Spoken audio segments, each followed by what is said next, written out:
욥기 2장 1절로 13절까지의 말씀입니다.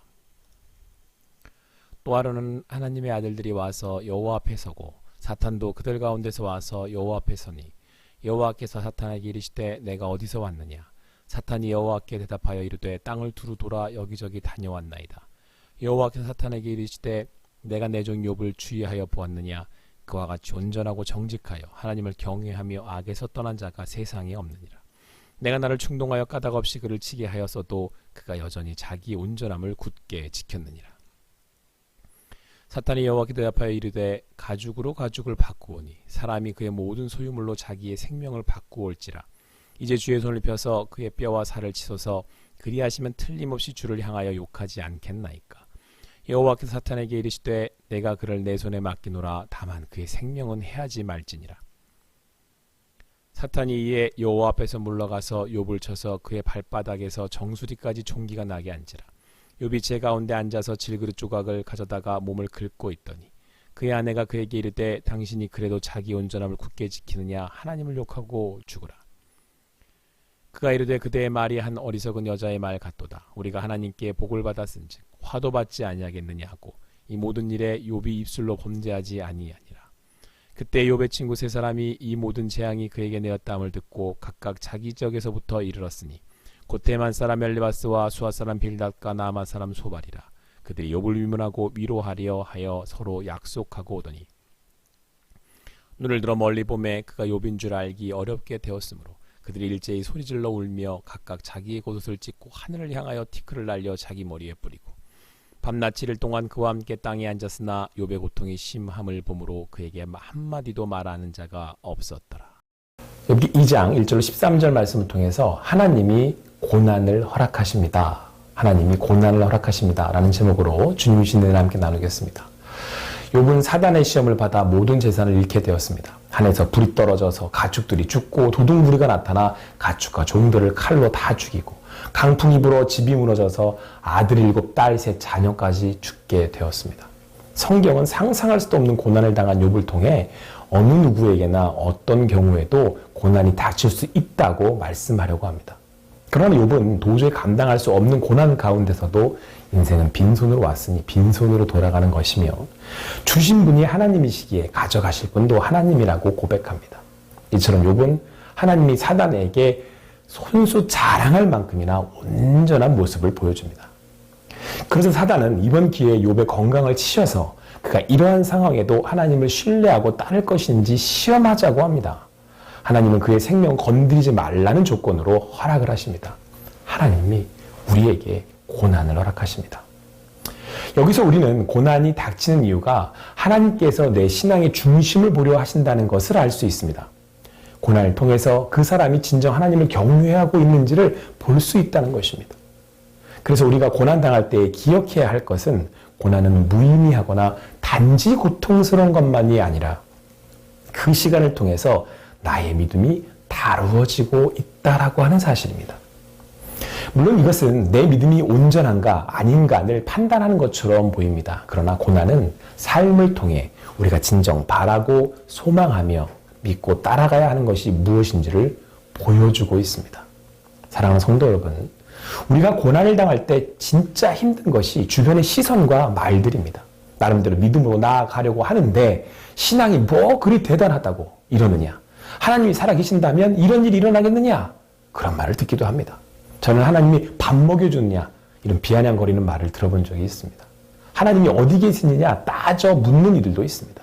그런데 다른 사람도 아닌 아내가 욥의 마음을 이해하지 못하고 오히려 하나님을 욕하고 죽으라는 말을 했으니 욥에게는 그 순간이 가장 견디기 힘들었을 것으로 보입니다. 욥은 건강마저 잃고 온몸에 종기가 나서 제 위에 앉아서는 온몸을 막 긁어대고 있습니다. 그때에 욥의 세 친구가 멀리서 그를 찾아오게 됩니다. 이 모든 재앙이 욥에게 닥쳤다는 이야기를 듣고 온 것입니다. 그들은 멀리서 욥을 알아봅니다. 일제히 소리를 지르며 울며 겉옷을 찢고 하늘을 향해서 티끌을 날려 자기 머리에 뿌리며 안타까운 마음을 표현합니다. 그리고 밤낮 7일 동안 그와 함께 앉았다고 말씀하고 있습니다. 그러나 그의 고통의 심함을 보고 어떤 말도 하지 못합니다. 그의 고난이 너무도 크기에 무엇이라 말을 할 수조차 없는 상황입니다. 사랑하는 성도 여러분, 이처럼 고난은 우리의 모든 것을 앗아갑니다. 욥의 아내마저도 욥을 원망하며 떠났습니다. 위로하기 위해서 찾아온 친구들도 무엇이라 말을 할 수도 없어 망연자실할 뿐입니다. 고난 속에서는 가족, 친척, 친구들마저 도움이 되지 않습니다. 고난은 결국 인생의 끝에는 무엇도 진정 우리의 도움이 될 수 없음을, 소망이 될 수 없음을 보여주고 있는 것입니다. 사랑하는 성도 여러분, 고난의 자리에 있으십니까? 믿음으로 나아가 보려고 하지만 이제는 어쩔 수 없는 인생의 마지막 자락에 있어 보지는 않으셨습니까? 그렇습니다. 고난은 아무도 남지 않아 고통스럽고 외롭습니다. 너무도 견디기 힘듭니다. 철저하게 혼자가 되는 시간입니다. 그래서 아무런 소망이 없는 것처럼 느껴집니다. 욥은 자신의 모든 것을 잃었습니다. 재산, 사람, 자녀, 심지어 아내까지 말입니다. 그렇게 아무것도 남지 않은 그 자리에서 우리는 이제 끝이구나, 아무것도 없구나 하는 절망의 그 순간에 성경은 이렇게 말씀하고 있습니다. 그의 생명의 주관자가 되시는 하나님을 말씀하고 있습니다. 사단은 결코 그의 생명에 손을 댈 수 없었습니다. 하나님께서는 그에게 욥의 생명을 허락하시지 않았습니다. 삶에 있어 우리에게 있는 그 무엇도 있다가 없어질 것입니다. 오늘 욥을 통해 우리는 그것을 확인하고, 우리의 고난의 자리를 통해 그것을 깨달아 알아가고 있습니다. 그러나 진정한 생명의 주관자 되시며 우리를 구원하시는 분 하나님이 우리가 바라고 믿고 소망해야 하는 한 분임을 오늘 성경은 우리에게 말씀해주고 있습니다. 생명의 주관자가 하나님이심을 오늘 성경은 우리에게 말씀해주고 있습니다. 진정 하나님만이 우리의 전부가 되시며 영원한 분이시기에 인생을 다해 찾고 부르고 따라야 할 소망이라고 말씀하고 있습니다. 모든 것을 잃은 그 자리, 아무것도 없는 그 자리, 우리는 전부이신 하나님을 바라볼 수 있게 되는 것입니다. 어떤 곳도 없기에, 어떤 이도 없기에 그는 하나님을 바라게 되는 것입니다.